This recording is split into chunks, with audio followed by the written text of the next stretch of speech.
नमस्कार, मी ऋतुजा गुरव. आपण पाहत आहात नव महाराष्ट्र 10. पाहूयात आजच्या काही ठळक घडामोडी. उपळावी तालुका तासगाव येथील श्री सिद्धेश्वर यात्रेनिमित्त जंगी कुस्ती मैदानाचे आयोजित करण्यात आले होते. 4 दिवस सुरू असणाऱ्या यात्रेचा आज सांगता समारंभ झाला. प्रथम क्रमांकाची कुस्ती 25,000 रुपयांची होती. ती सुदेश ठाकूर विरुद्ध अमित कुमार पंजाब अशी होती. यामध्ये सुरेश ठाकूर प्रथम क्रमांक विजयी ठरला, तर 2 नंबरची कुस्ती नाथा पवार विरुद्ध दत्ता खोत यांच्यात झाली. यामध्ये नाथा पवार बेनापूर हा विजय ठरला असून द्वितीय क्रमांकाचे मानकरी ठरला आहे.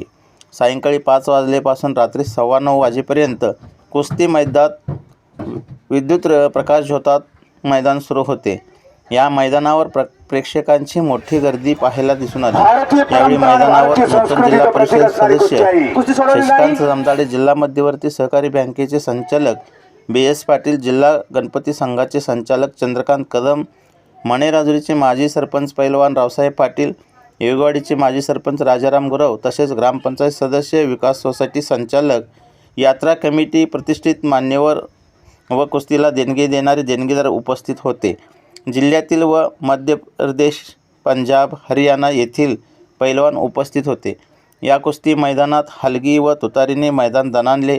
यामध्ये ऐतिहासिक, धार्मिक, पौराणिक कुस्तीचे दाखले देणारे व प्रेक्षकांचे मने जिंकणारे कवटेपरांचे समालोचक रामदास गायकवाड यांनी समालोचन केले.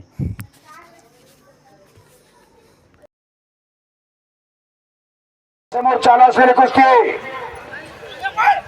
माने पैलवान आक्रमक झालेला, कब्जा घेतलाय मानेना. महाराष्ट्र केसरी कुस्ती स्पर्धेत सांगली जिल्ह्याला पदक मिळवून देणारा पैलवान अमोल माने, अनमोल कामगिरी करणारा. पंच फिरत राहा. हे सोड लागले, सोडा त्यांना. पंच सोडा, पाया लागले त्यांच्या.